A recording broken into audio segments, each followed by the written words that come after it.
बिस्मिल्लाहिर्रहमानिर्रहीम, अस्सलाम वालेकुम। प्रोग्राम न्यूज़ टॉक यशवीन जमाल के साथ में हूँ आपकी मेज़बान महा इकबाल। मखसूस नशिस्तों के हवाले से सुप्रीम कोर्ट का तफसीली फैसला जारी हुए 48 घंटे से भी ज़्यादा का वक्त गुजर चुका है, लेकिन इलेक्शन कमीशन फैसले पर अमल दरामद पर ताहाल तज़ब्ज़ुब का शिकार है। सुप्रीम कोर्ट के फैसले पर अमल दरामद के लिए इलेक्शन कमीशन का आज भी इजलास हुआ और ये 7वां इजलास था। ये भी बेनतीजा खत्म हुआ। इस इजलास में शरीक 2 अरकान की राय में तफसीली फैसला जारी होने के बाद फैसले पर अमल दरामद में ताखिर की कोई गुंजाइश बाकी है ही नहीं।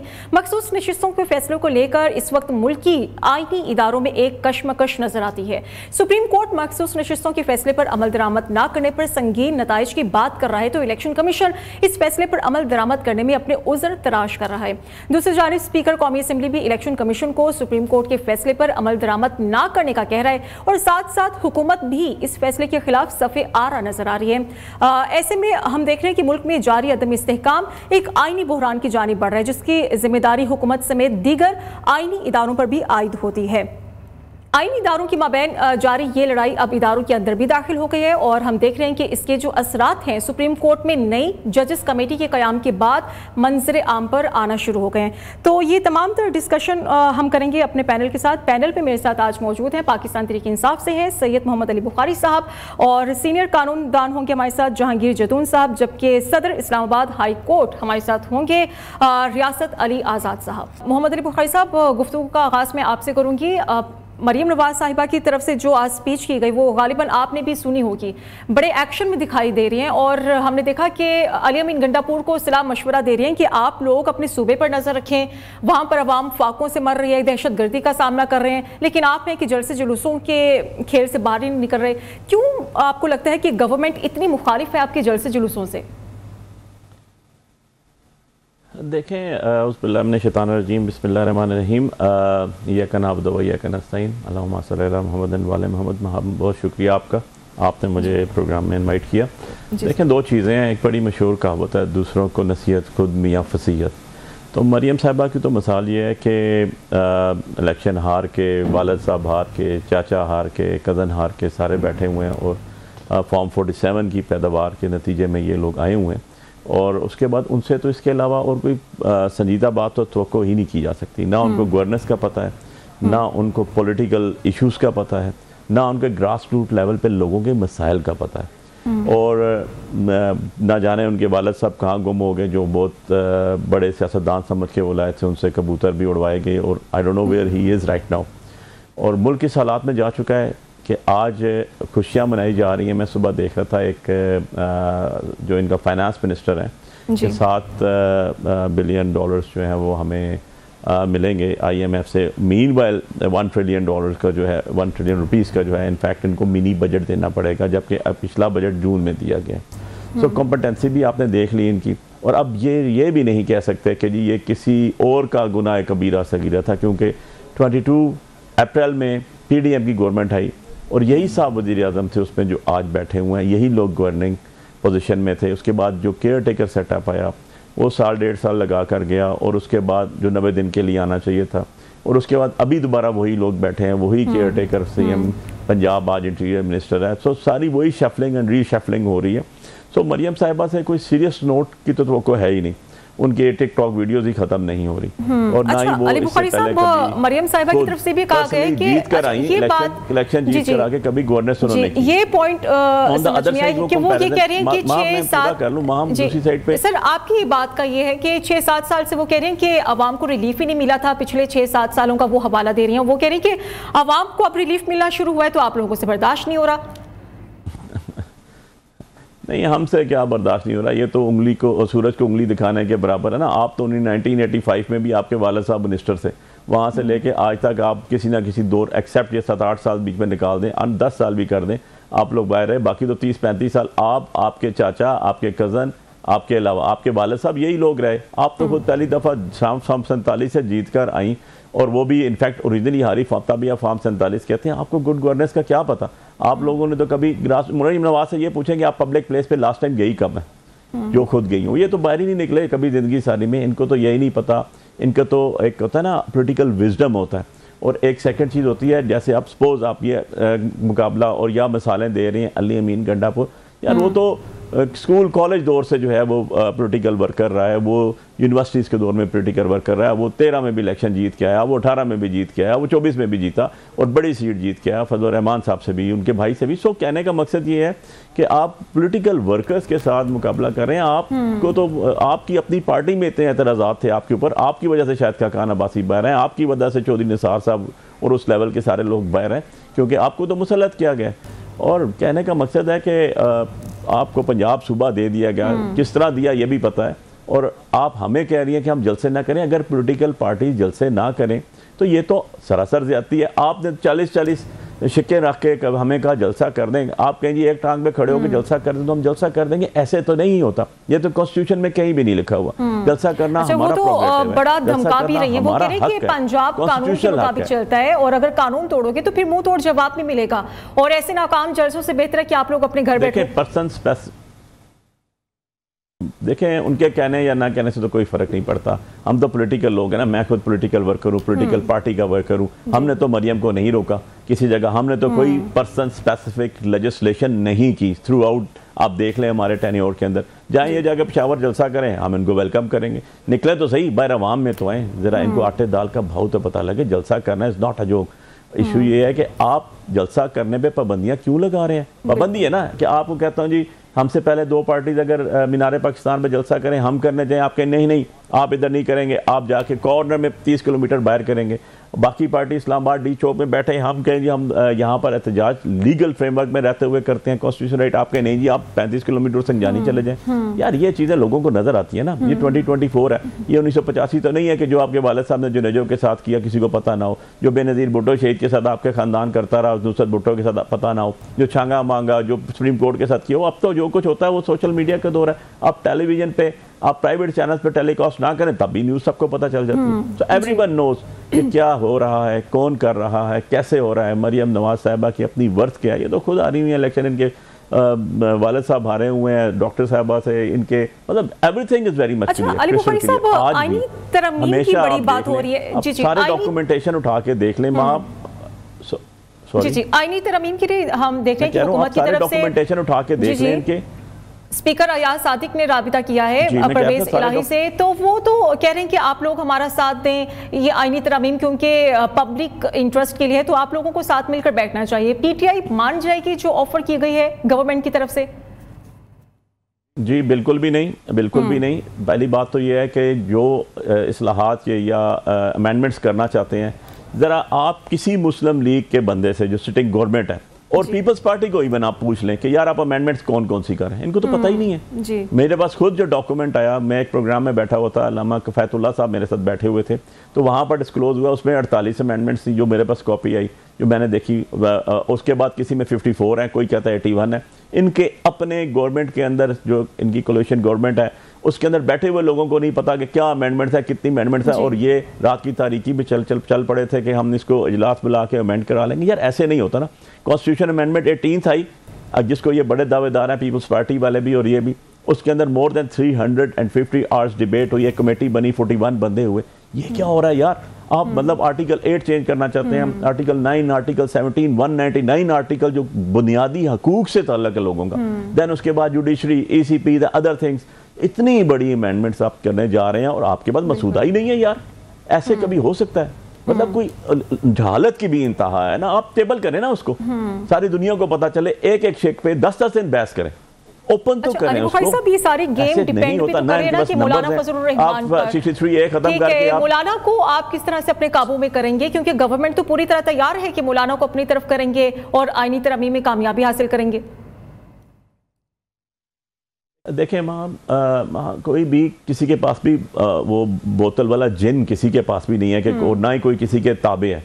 और इनकी पार्टियों में तो वैसे ही आपको पता है ये तो वो रूसी पार्टी है, हमारी तरफ से मोरूसियत का क्वेश्चन ही नहीं है। द इशू ये है कि आप किसी को पाबंद नहीं कर सकते। कोई गुलाम इतने गुलाम नहीं होगा, जो होगा वो आपके साथ ही होगा। अब बात यह है, मौलाना साहब एक पॉलिटिकल पार्टी के हेड हैं और वो पॉलिटिकल पार्टी में एक संजीदा पॉलिटिशियन हैं, इसमें कोई शक की बात नहीं है। और उन्होंने विजडम और पॉलिटिकल अपना जो उनकी सोच समझ थी, सूझबूझ थी, उन्होंने प्रूव किया रात को कि भाई ये अवाम के अगेंस्ट है। और इस टाइम अवामी सेंटीमेंट्स को वो जानते हैं क्योंकि वो पब्लिक में जाते हैं, उनको पता है कि पीटीआई कहां पर खड़ी हुई है, पब्लिक सेंटीमेंट्स क्या है। कोई भी पॉलिटिकल पार्टी जो पब्लिक सेंटीमेंट रखती हो, आपके ताबे नजर नहीं आ रही, क्योंकि खबरें तो ये आ रही हैं कि बंदे टूट रहे हैं, हुकूमत अपनी तरफ कर रही है बंदों को, तो आप महफूज करने की कोशिश करें ना केपी की तरफ। देखिए मुझे तो ऐसी कोई खबर नहीं है जी सर, हुकूमती नुमाइंदे ही बात कर रहे हैं कि जी नंबर गेम हमारी पूरी है। जी जी देखिए, मैं अगर नंबर गेम पूरी होती ना वहाँ, तो इनका इजलास इन्होंने रात को बुलाया, आनन फानन बुलाया, रूल्स अपने रूल्स सेनेट के और अपने रूल्स असेंबली के जो बने हुए थे 2007 के और 2012 के दोनों तोड़ के बुलाया। 8-8 करोड़ रुपया एक एक इजलास पे खर्चा हुआ, लेकिन इनके पास नंबर गेम्स पूरी नहीं थी, ये मौलाना साहब के पास के। सो अगर नंबर गेम्स होते तो इन्होंने ना आपसे पूछना था ना हमसे पूछना था, इन्होंने बैठ के कर देनी थी अमेंडमेंट्स और उसके बाद देखना था। बेसिकली तो ये आज़ाद अदलिया के कॉन्सेप्ट को ख़त्म कर रहे हैं ना, जो इवन एंड अदरवाइज जो हमारा बेसिक ऑब्जेक्टिव रेजोल्यूशन है, जो हमारे कॉन्स्टिट्यूशन का हिस्सा है और जो हमारी शरीयत हमें बताती है कि अदलिया जो काजी और कयूद की पावर है उसको आप ख़त्म करके परे कर दें, तो आप तो कंट्रेरी टू इस्लाम जा रहे हैं, कंट्रेरी टू द कॉन्स्टिट्यूशन जा रहे हैं और अमेंडमेंट कर रहे हैं, वो भी चोर रास्ते के जरिए। This is not possible. अब आप कहती हैं कि जी हमारे बंदे, मैं आपको गारंटी से कहता हूँ कि अगर ये मसूदा टेबल हो जाए और हर एक बंदे को जो असेंबली में बैठा हुआ, बेशक वो फॉर्म 47 का क्यों ना इनके साथ बैठा हो, मैं कहता हूँ इनके बंदे भी उसके ऊपर एग्री नहीं करेंगे। बिलीव मी, आप देख लीजिएगा, जो भी अवाम में जाने वाला आदमी है, जो पब्लिक मासेस में जाता है, जिसको पब्लिक सेंटिमेंट्स का पता है, वो कभी भी इस तरह के कानून साजी का हिस्सा नहीं बनेंगे, क्योंकि ये फॉर एवर एक स्टिग्मा है जो किसी के माथे पर लगेगा। आप देख लीजिएगा इसको, मार्क माई वर्ड्स। और आप इनके जो असेंबली में बैठे हुए सिटिंग लोग हैं जो रोज़ टीवी पे आके इसको प्रोटेक्ट कर रहे होते हैं और इसके गीत गा रहे होते हैं, ज़रा उनसे पूछ लीजिएगा ये कि आप ज़रा बता दें ये कितनी अमेंडमेंट्स हैं जो आप करने जा रहे हैं, एग्जैक्ट फिगर्स। और अगर वो नहीं हुई और कल पता चला कि आपको पता ही नहीं था, आपने गलत बयानी ली है टेलीविजन पे आके, प्रोग्राम्स पे आके, तो आपको ये होल्ड करना पड़ेगा। आपको पता चलेगा कि किसी को पता ही नहीं है। तो हमने भी कई लोगों से पूछा, वो कहते हैं हमें तो पता ही नहीं। जो आईनी इस्लाहात आ रही है वो अवाम के ही फायदे में आ रही हैं। आपको क्या इसमें कंसर्न्स क्या है, रिजर्वेशंस क्या है? क्योंकि जब आईनी इस्लाहात की बात होती है वो भी साथ ही ये लिंक आउट कर देते हैं कि अवाम के लिए फायदा होगा, अवाम के जो केसेस हैं वो जल्द निमट जाएंगे। ऐसी बात बिल्कुल भी नहीं है। आप अवाम की अगर बेहतरी करना चाहते हैं तो 26 लाख प्लस केसेस महान जो है ना, वो डिस्ट्रिक्ट कोर्ट्स में, डिस्ट्रिक्ट जुडिशरी ऑफ पाकिस्तान में पेंडिंग है। 3% केसेस सुप्रीम कोर्ट में है, बाकी जो है वो 15% जो है वो हाई कोर्ट्स में है।